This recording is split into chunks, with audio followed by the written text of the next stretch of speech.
Recording baby capture. We are good to go. Commissioner Didier, I believe we're live and ready to go. All right. Well, today is February 9th, Tuesday, February 9th, and we've got a full slate of commissioners here, so I will call the meeting to order. And the first item on the agenda is the Pledge of Allegiance. Please join me.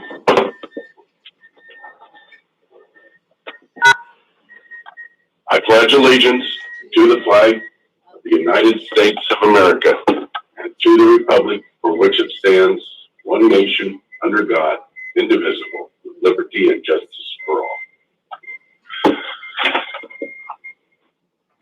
All right, next on the agenda is the approval of the January 5th, 2021 Commissioner meeting minutes. Is there any additions, corrections, or changes?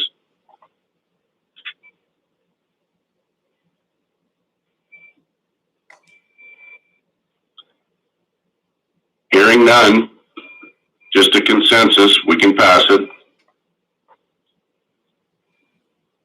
I can't hear anybody, Keith. Rocky, are you good with it? Commissioner Mullen? Yes, I make a motion that we approve the minutes. Commissioner, I think we're just going to go with consensus is what we've been doing. Commissioner Perry?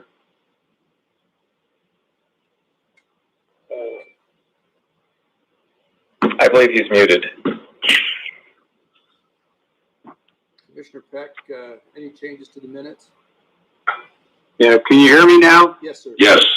Yeah, no changes on the minutes. It appears I've lost the video. I may have to step out and then come back.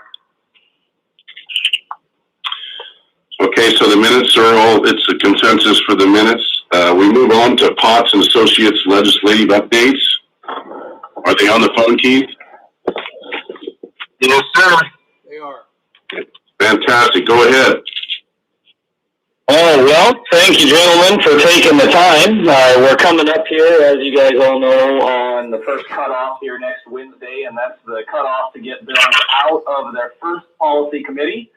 In the House of Origin, the fiscal cutoff is going to be a week later, so they'll have, Ways and Means Appropriations, Transportation considered a fiscal committee to move bills out of their committee of origin. Now, that said, I will remind you that, it really doesn't mean a whole lot. They can pull whatever they want from before cutoff to after cutoff. All they have to do is deem a bill necessary to implement the budget. So now it's a fiscal bill, so then they can pull it to whatever they need. Again, on the session notes, Speaker Jenkins, I put it in my email. She's been in the hospital, un-COVID related stuff, and she wanted everybody to know that. But the other side of it here is she is really pushing to be out on time, and they really want to be done on the day that they're supposed to be done and not have to come back. So they've got a lot of work to do, especially with the Democratic Party is kind of split. The Republican Party is hamstrung just by numbers, just sheer numbers. They're outnumbered, And the governor has tended to want to veto anything that doesn't align with his budget. So we've got a heck of a second half of session coming up here in terms of the budgets and how they're going to have to come together. And it'll really depend on if the governor will participate. And his agendas, and this goes back to the stuff that you guys have talked about, specifically, we're looking at criminal justice reform. We're looking at different ways that they can raise money. So it's really taxes, and that includes carbon tax and stuff like that.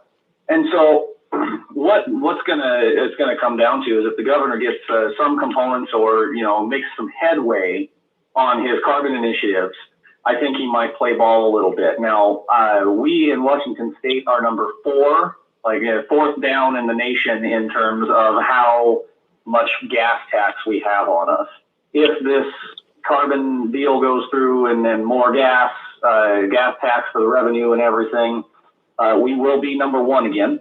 And that's going to be in the neighborhood of 18 cents a gallon extra at the pump on gasoline. So, not exactly the most popular, obviously, especially out in the rural areas. It's kind of a regressive tax, if you ask me. One of the things that we're looking at, a lot of the things that we're seeing come out of the legislature this year look really good if you're from the city. but you get out into the rural areas or any of the counties that have large rural areas, things become problematic. Even the gas tax, the people that have to drive 30 miles to work are going to be more unhappy about that than the person that drives 30 miles a week to get to work. So there's a few other bills out there that I wanted to bring to your attention, along the lines of things that will affect your budgeting cycle. So Representative Bowles put out his yearly bill that he keeps working on here. It's House Bill 1410. And 1410 actually just talks about the personal property tax in Washington State and basically removing the penalties for non-payment. That one had a hearing yesterday. Obviously, we're not in favor of that. There's been some empirical evidence here over the last year that when people are not compelled to pay their property taxes, they in fact do choose not to pay their property taxes, and that becomes a problem here on the local level.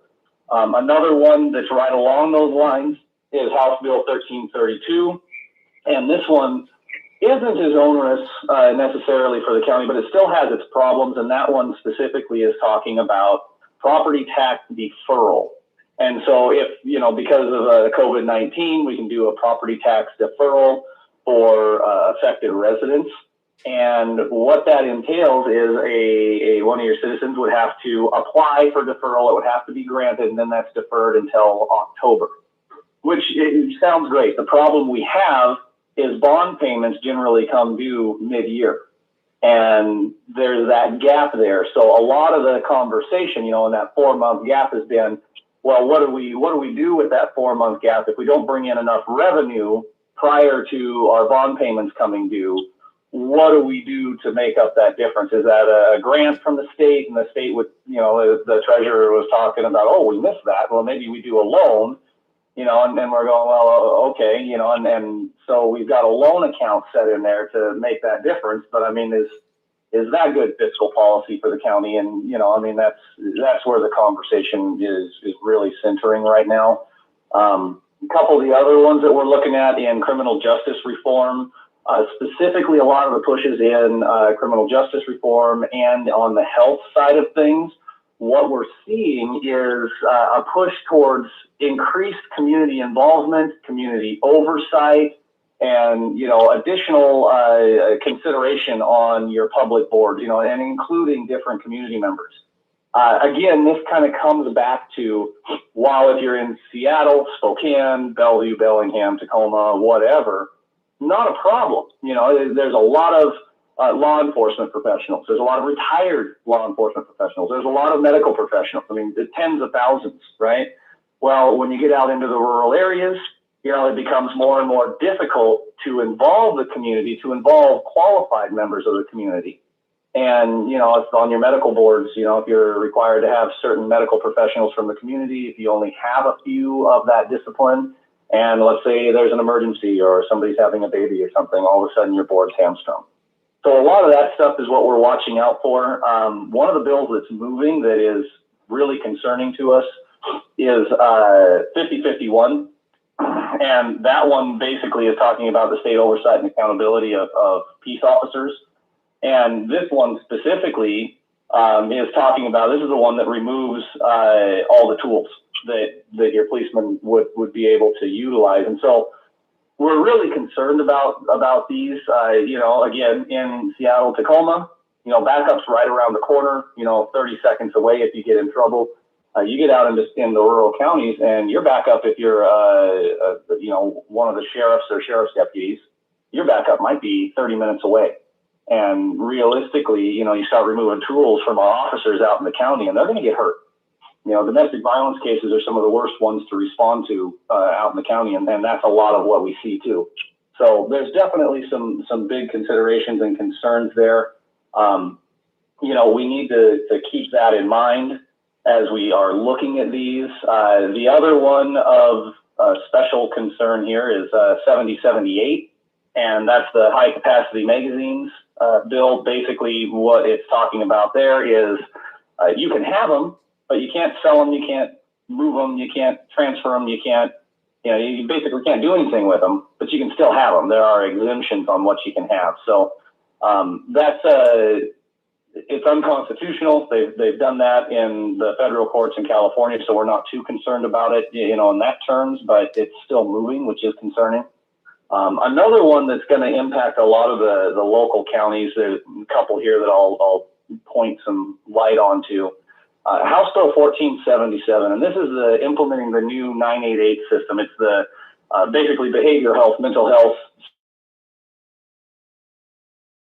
It did mandate that we have these lines in place and operational. The lines don't have to be operational until I think it's end of June in 2022. This bill basically, it looks like it's a kind of a haphazardly thrown together bill that incorporates all kinds of stuff around it and was written by a bunch of people that weren't around when we went through the state's 911 system and the call centers and set everything up. And they weren't around for the fight between the local jurisdictions and the state patrol and just how everything went. So what we're working with on this bill is there is a study component to the bill, and it's in there no matter what, is how to implement this, should we do it. And what we're advocating for is, okay, hey, we will set up a phone line, and it has to be separate from your 911 call centers.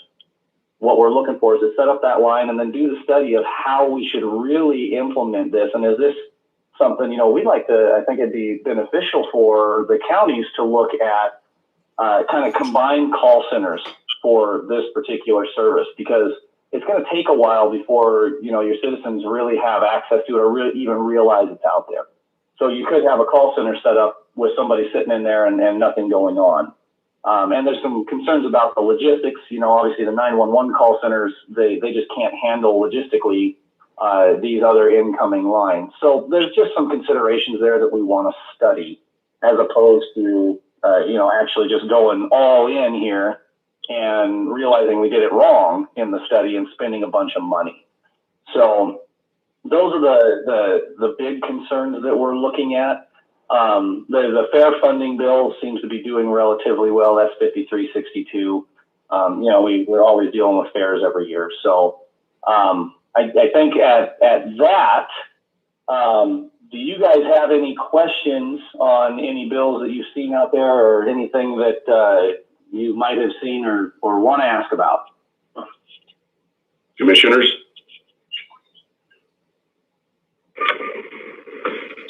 Yeah, Zach, Commissioner Peck, have you heard anything on 5120? 5120?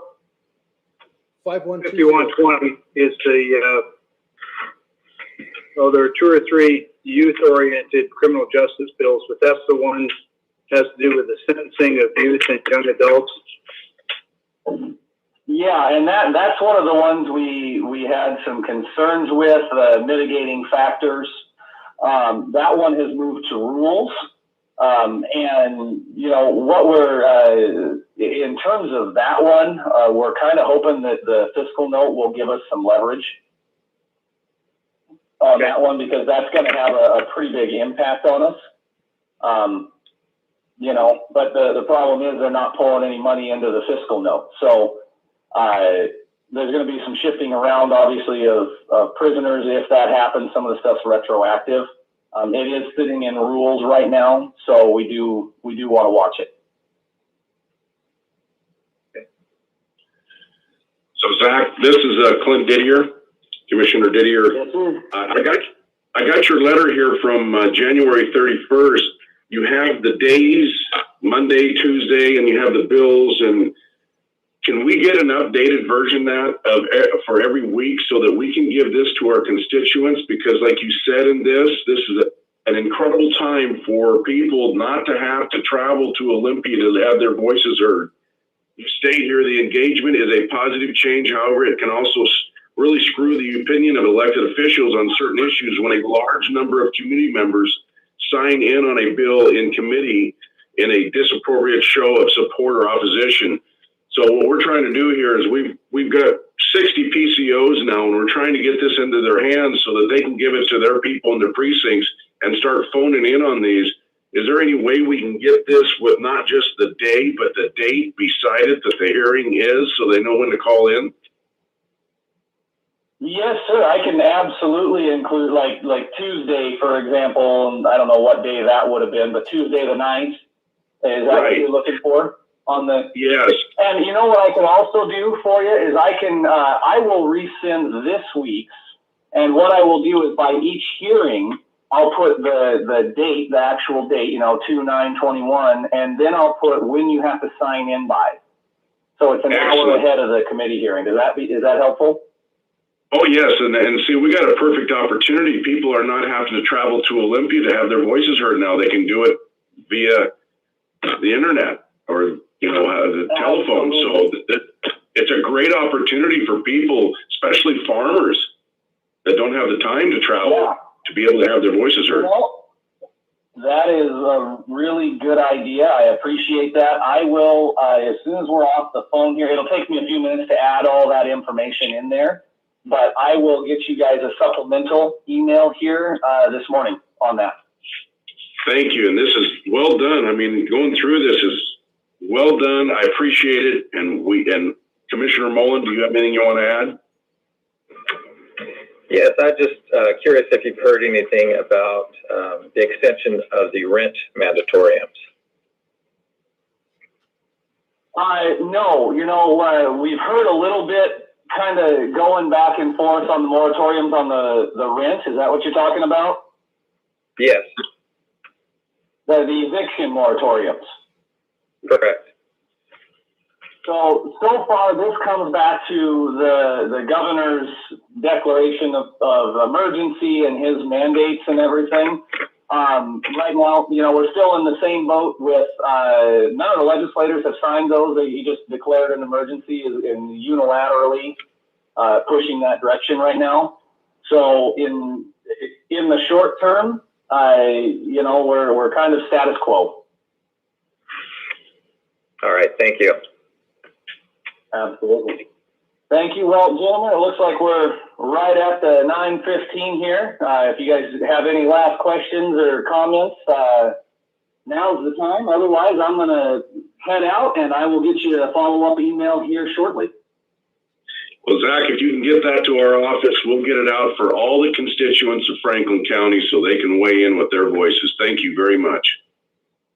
Absolutely. Thank you. And look for that email from me here. Okay. Have a good day.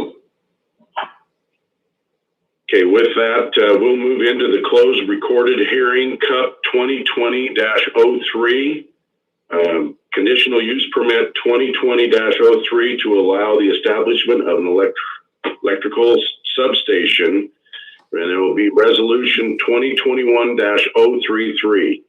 So with that, I'd like to open up the closed recorded hearing.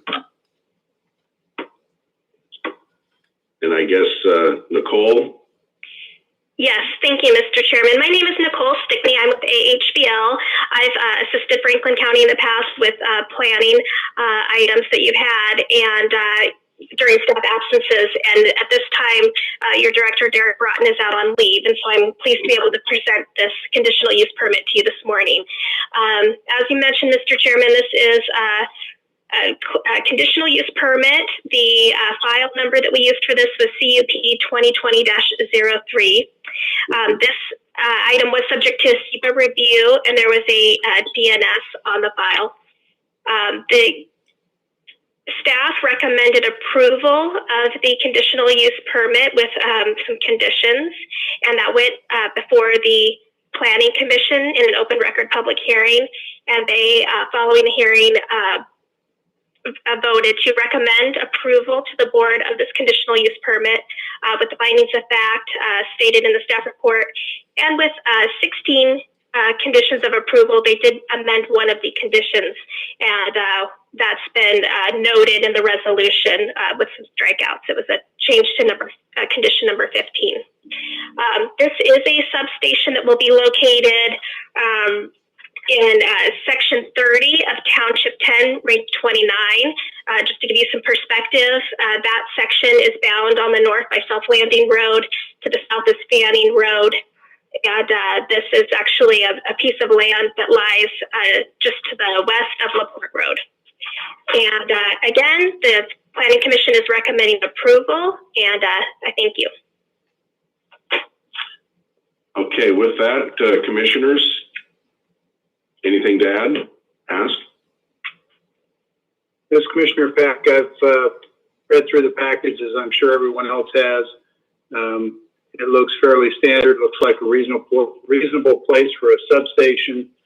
The correction on item 15, or the adjustment, was a good one, because these permits need to be attached to the parcels, to the land, to give them perpetuity as opposed to individuals. So that was a great catch by the Planning Commission. And I'd move for approval of resolution 2021-003, approving this application, and open to any discussion, but all of my questions have been answered. Commissioner Mullen? I move for approval. Well, there's been a motion. You'd be the second. I second the motion. There's been a motion and a second. Discussion. I would just like to point out, Nicole, that on the application by Mark Hay from Big Bend, that if we could, on the non-legal description, they got the parcel number wrong on that. They have 126-230-036, and it needs to be 124-300-038, which is on your paper right. They have it on their application wrong. I've checked with Jen Johnson. She says that we can just correct that right here, right now in the meeting, to make sure that we have all the numbers matched up right. Sure, that sounds great. Mr. Chairman, I believe that, and I would have to look in to be sure, but what I speculate may have happened was they may have issued their application before a short plat was approved, which would have assigned a new parcel number. I'm not sure of the timing, to be honest, but I suspect that might be the reason why there's a disparity there. But we got permission through the illegal that we can switch that and make everything right. So that's the only thing I got to add. So we got a motion. Excuse me, this is Commissioner Peck. Is the parcel number on the resolution correct? The parcel number on the resolution is correct, but on the application is wrong. Okay. All right. Well, I think Nicole's explained the timeline, and she's correct about the timing of it. As long as the one on the resolution is correct, we're fine. Well, I went to the assessor's office and they said that we really need to get that number right on this, because it has the conditional use permit on this paper from the Big Bend, and it's dated February 9th, 2021. Yeah. Okay. Well, it sounds like legal's good and the assessor's good. All right. Good. Okay. So all in favor, say aye. Aye. Aye. Aye. I heard somebody. Okay, it passes unanimous, but we had somebody come on. This is Keith. I'm sorry for the interruption. I just want to would you reread those numbers that you? Okay, on our front page, background, it has 124-300-083. And if you move back to the third page, you'll have Big Bend's application. And it says non-legal description. At the very bottom, it says parcel number 126-230-036, and that's clear over by the river, because we got the maps out and looked it up. So it's not the right spot, and we've got permission to change it to make everything right. So we're good. We'll just have all the numbers right on this when we get it. It's passed. Okay. Thank you, Nicole. Thank you very much. With that, we'll move down to public comment. Keith, do we have anybody on the phone or anything to read? Yes, I don't have anything to read, but I do have one caller on the line. Okay.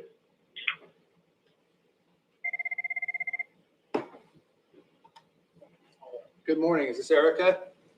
Yes, it is. Erica, you have the floor for 3 minutes. Thank you very much. I was calling in for a few different reasons today. First of all, I was looking up the agenda last night and I didn't see it on the website. I was able to see the agenda on Facebook on Clint Didier's page, but I saw all the attachments and whatnot, but there was no agenda as far as I could tell. So I was just hoping that that could be corrected, at least in the future. And then I was also wanting to express my disappointment with the canvassing committee meeting that had to be postponed for, I'm not exactly sure why, but my understanding is that there was some sort of miscommunication. I just wanted to express that it's very important to me and to many of our fellow Franklin County residents that the canvassing committee is doing their job in making sure that our elections are free and fair. So I just want to make sure that is pointed out that really needs to happen. And then the third thing, I see that you're going to be discussing the money that the county will be giving for the Benton Franklin Fair. And my question about that is that the fair didn't happen last year, as far as I know, because of COVID. And I suppose there's a possibility that it again won't happen this year. And so I'm just wondering what happens then with that $10,000 that we're going to be giving to the fair if the fair does not happen. So those are my questions and concerns for today. Thank you. Thank you. Nothing else, Keith? I do have 2 more callers on the line, Commissioner. Oh, okay, go ahead. Good morning. Is this Alexia? Yes, You have the floor for 3 minutes. thank you. Good morning, Mr. Commissioners. My name is Alexia Estrada, and I'm a community organizer with Latino Community Fund. I'm calling this morning in regard to redistricting. We want the public to be able to participate in this conversation and want to know if this will be open to the public, as well as if it will be available in Spanish, and how will our Latino community be represented in these redistricting conversations. Thank you for your time, and we look forward to receiving the answers to these questions. Thank you. Thank you. Latino Community Fund. Good morning. Is this Steve? It is. Hi, Steve. You have the floor for 3 minutes. Good morning, Commissioners. A couple of things I wanted to call for this morning. Congratulations to our new assessor, John. That's the first thing. The second thing is I wanted to share with you something that I've been observing lately that I think that you'll appreciate is I've been putting a lot of miles on the roads in the North County area, and wanted to say that the crew in the North County area is doing a really nice job protecting the roads. As we use the roads, the gravel on the shoulders get pushed out, and it's necessary to go and bring that gravel back up and re-shoulder the roads. And the crew that's doing that's doing a really nice job, and I thought you should know that from somebody with the background that I have that builds roads. And very specifically, yesterday I was out there and I seen the operator that's doing that. His name is Steve. I don't have his last name, but I thought you should know that the guy that's out there doing the work is doing a really nice job. So that's what I had to share with you this morning, and hope you have a great day. Thanks. Thank you. That's all the callers I have at the moment, Commissioner. Okay, it's time to pay the bills. I think we have 2 items here.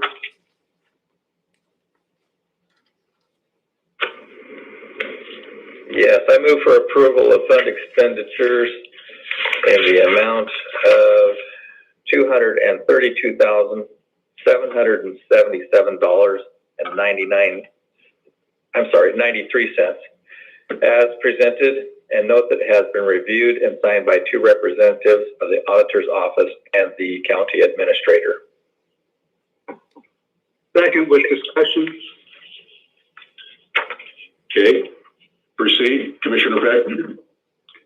On one of the fiscal documents for fund expenditures, I believe the one that Warren is working off of, it shows warrant and check numbers ending 107 through 177 in an amount of approximately $219,000. Then it shows EFT check numbers in an amount of approximately $12,958, which brings us to the total that Commissioner Mullen read. But what is unclear is 2 lines below that. It says FRCO, which I'm assuming is Franklin County unemployment. It shows an additional $1,964.65. And at least a quick review of the math, it looks like that number is not included in the 232,777.93. Can somebody clarify for me a little bit? Maybe I'm missing something. Or maybe it's, yeah. Commissioner, I did not foot that. See, do we have anybody in from the auditor's office? I'll need to check with the auditor's office. My understanding is the 232,777.93 is the correct total. But whether the 1964 or 65 to the Employment Security Department is included in that number, I don't know. From the looks of my spreadsheet, I would assume it's included, but that's an assumption that I need to verify. So excuse me, Keith, I ran through the list of expenses for that 232. They're listed. And I didn't see, unless it's under, well, I just don't see any place that it would fit given the dollar amount. So certainly we can approve this amount, but maybe Keith, you could follow up after the fact and just confirm that number is in one of these somewhere. But again, as I look through the list of specified expenditures, they all add up to the 232, and I don't see any of these where that number would fit in, unless it's grouped under current expense, 155,000. But maybe we can go ahead and approve it like it is, and Keith, you can follow up, and if you have to, we can make a note for next week. Certainly. So we have a motion and a second. All in favor for the 232,777.93, say aye. Aye. Aye. Aye. Okay. Commissioner Mullen? I move for approval of salary clearing payroll and emergency management payroll in the amount of $1,019,167.76 as presented, and note that it has been reviewed and signed by 2 representatives of the auditor's office. Second. The motion and a second. All in favor, say aye. Aye. It's unanimous. Okay, with that, we'll move down to I guess it would be the consent agenda, one item. Keith, is that correct? Because it doesn't have consent here. Yes, there's just one item on the consent agenda. Okay. It's resolution 2021-034, the partnership. So I guess we're asking for approval, a motion to approve the consent agenda. I move for approval of the consent agenda 1. Second. Discussion. I would like to bring up the fact that if we don't have the fair and rodeo, do we get the $10,000 back? Is there an answer for that? Yes, there is, Commissioner. This past year, when COVID preempted the ability to hold the fair board requested that the $10,000 contribution from Franklin County be used for the youth livestock auction. That's a fairly expensive program to put together, and they still wanted to hold that youth sale, which they did. And at the time, the board agreed to allow them to sponsor it, and Franklin County was promoted as a sponsor of that event. So if that should happen again this year, I presume that the board would come back to us, the fair board would come back to us and ask for a similar request to help sponsor the event. We were given 2 choices: 1, to get our money back; 2, to leave the money in there for a future event; or 3, I'd say 3 choices. A third choice was to support the youth sale, which is what this board chose to do. So I expect we'll see something similar if COVID restrictions restrict or preclude the opening of the fair this year. Okay. There's been a motion and a second. All in favor, say aye. Aye. Aye. Aye. Okay, with that, Keith, we're down to administration office business. Okay. Things I've got prepared to discuss briefly are under the additional or unfinished business, so maybe we can just kind of move on to that part. And let me start with the discussion on redistricting. As I mentioned last week, I've been having some discussions with our legal counsel, and we had requested an opportunity to meet with our outside legal counsel relative to the letter that we received a few months ago about our districts, and he was not available until next Tuesday. So if it's okay with the board, I would prefer to have that discussion with our outside legal counsel first before we have an open dialogue in the meeting, because there will be information in that will probably drive the direction that the board wants to move forward with a redistricting committee. I would note again for the record that state statute does not provide a specific set of instructions to create a redistricting committee, but we could certainly follow the one that the state uses for legislative districts as a pattern, or use what perhaps some other jurisdictions in the state of Washington have done. But there are some matters that really we want to make sure that we're not exposing the county to inadvertent liability. So kind of getting the cart before the horse, I would prefer to have that guidance from the experts who have been involved in this issue for some time. But I'll kind of leave that to the board. The next, if I can move along, or if you don't have any questions there, I'll move on to the. Well, Keith, go ahead. Keith, if I might, I'd like to add to that. I called Grant County and some neighboring counties, and I've asked them how they take on this challenge of redistricting. And Grant County uses the staff in the assessor and the auditor's office to just do the numbers and redraw the lines to where they make it work.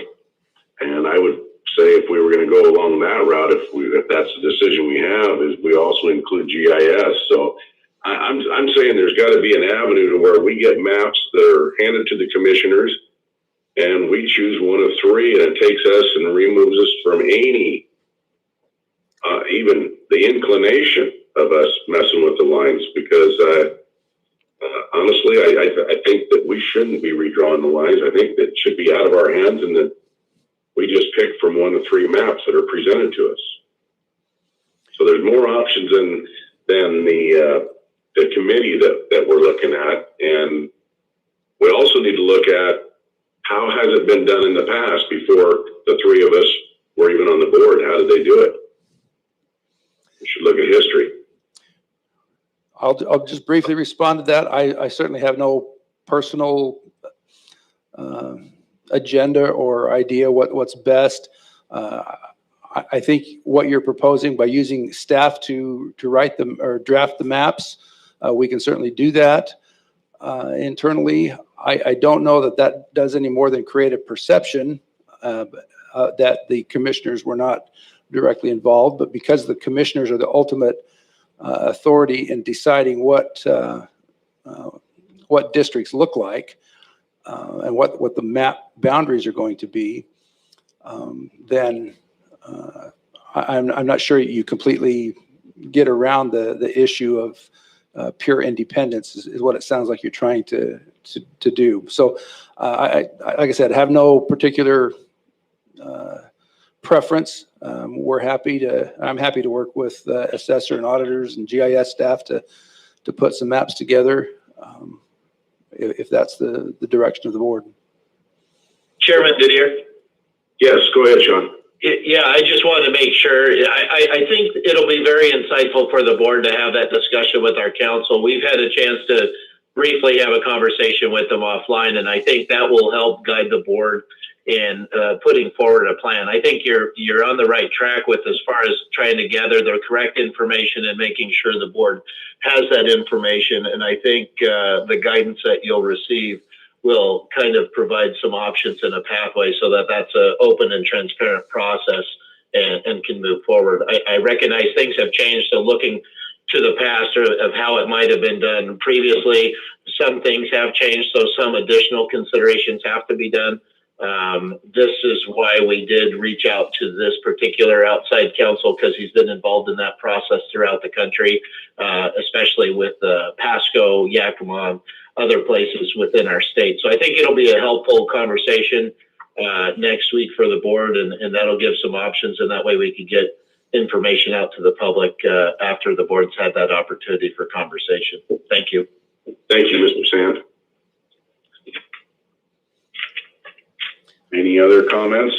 Okay, Keith. All right, thank you. So we'll expect an executive session and some discussion next week at our regular board meeting. The second item is a discussion on an ethics committee.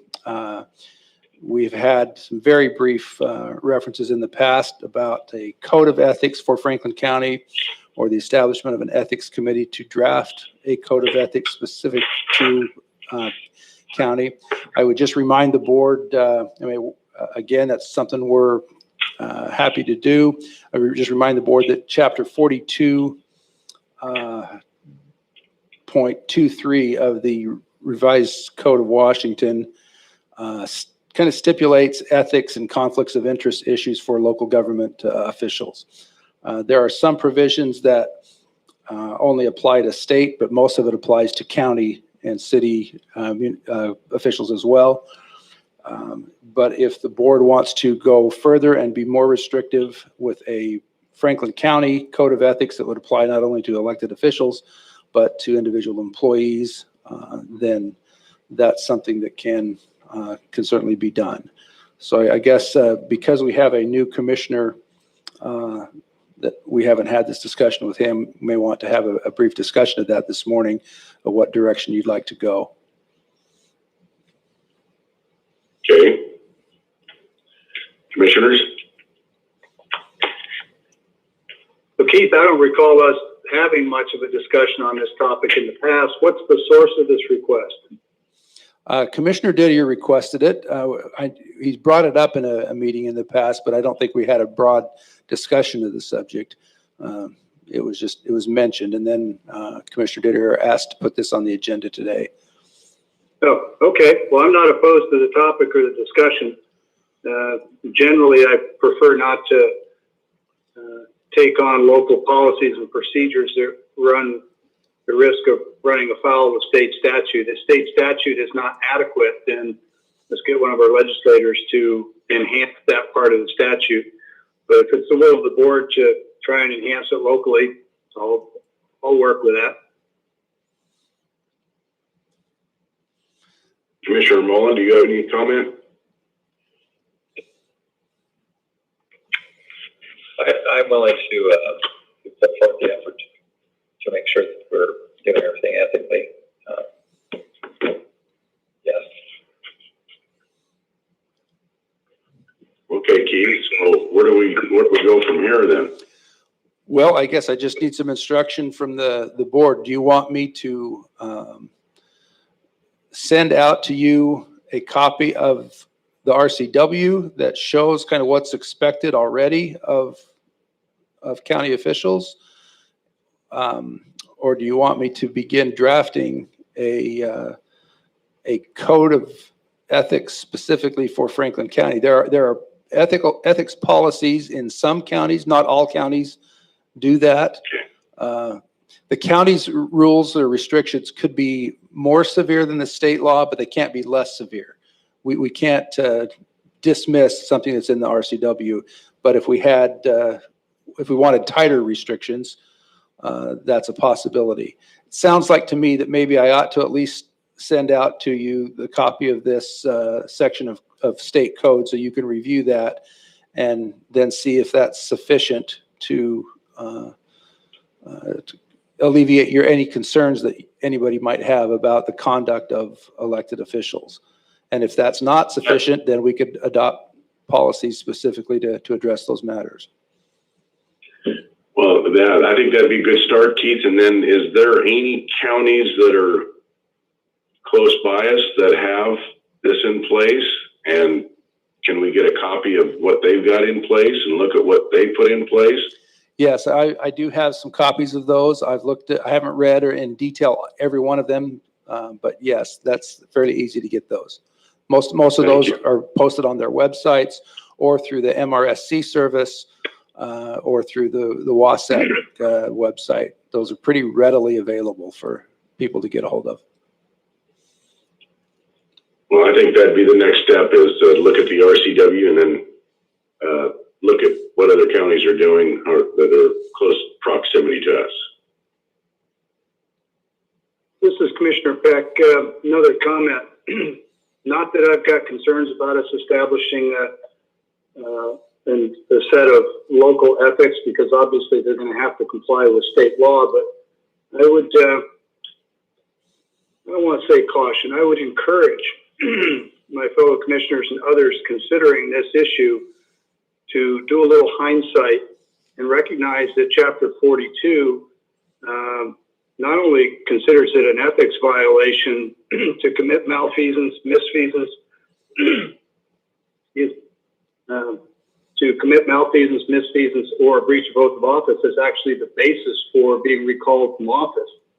And even a matter as simple as deciding that we might not agree with a proclamation from the governor, and therefore we're going to conduct ourselves and hold meetings that are in violation of a lawful proclamation from the governor, already has us in violation of RCW 42, because it violates the oath of office, where we raise our right hand and attest that we'll support and defend the laws and constitution of the state. But if we were to add a layer on locally, ethics-wise, it'd be a further violation. So I'm not suggesting in any way that anybody should be enabled in conducting themselves in an unethical way. But I am pointing out that freedom of expression, as we have seen during this COVID era, has caused some people to behave in ways that already violate the state statute and would clearly violate any county ethics code. So that's not a for or against. I'm happy to have the conversation. It's just an observation that sometimes well-intended efforts like this can have unintended consequences and repercussions. Thanks.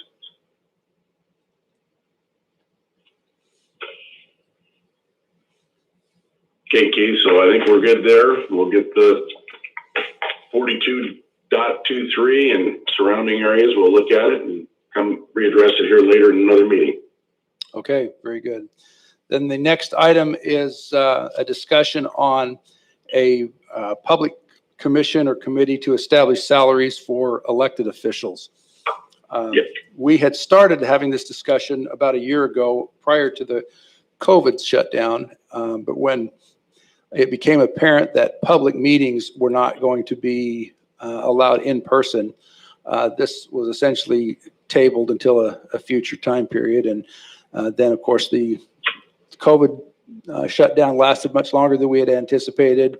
It carried over into the new election season, and so we decided to wait until the new commissioner was on board to bring this back before the Board of Commissioners. Having said that, if there is still a preference to move in that direction, it requires a public hearing and an ordinance. We have drafted the materials for that ordinance. Carly and HR has done the lion's share of work on that matter. And so it's a matter now of holding that public meeting to establish, or first establish the ordinance by the board, have a public meeting so that the public can participate. As you well recognize, that needs to be a very public process, and then they would ultimately make recommendations to the Board of Commissioners. It's a process that's going to take a little time. They'll have some homework to do. My staff will have to be providing them some information. I'm sure they're going to want some data from a number of different sources before making their decisions. But if that's still the appetite of the board, then we'll move forward with that.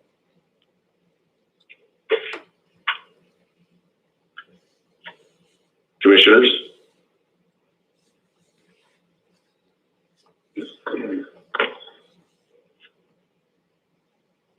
Well, yes, I'd like to move forward with it, but we're going to have a public hearing and have the public invited.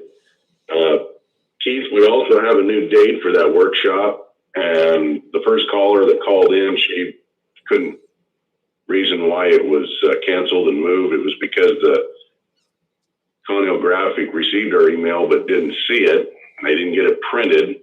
Sean sent out an email this morning, Mr. Sant, that we only got to give, I think he said 24 or 48 hours notice. So we'll be well in tune for the next one. Will be at 3 p.m. on February 17th. So I'd like to get that out on our webpage that we're going to have that canvassing board workshop on the 17th at 3 p.m. at 3rd and Clark. Yeah, thank you for mentioning that. The Connell Graphic only prints once a week, and they have about a 4-day, 5-day lead time to get notices in the graphic. And so it does take some time.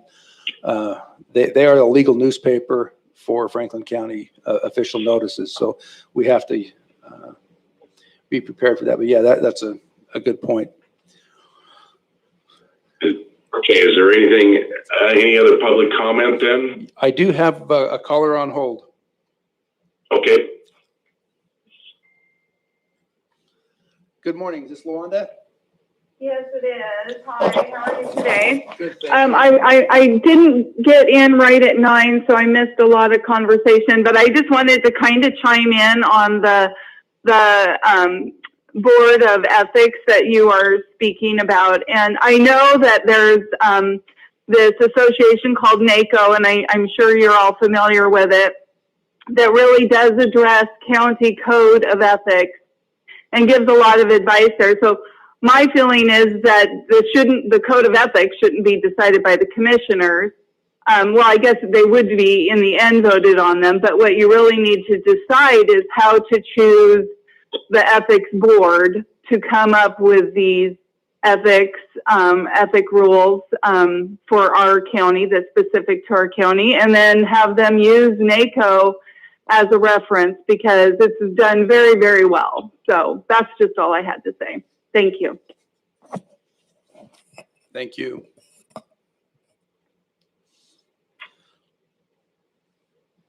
Okay, so I think I've got direction where I need it, and I believe that's all I had to cover this morning. And there's no more public comment, Keith?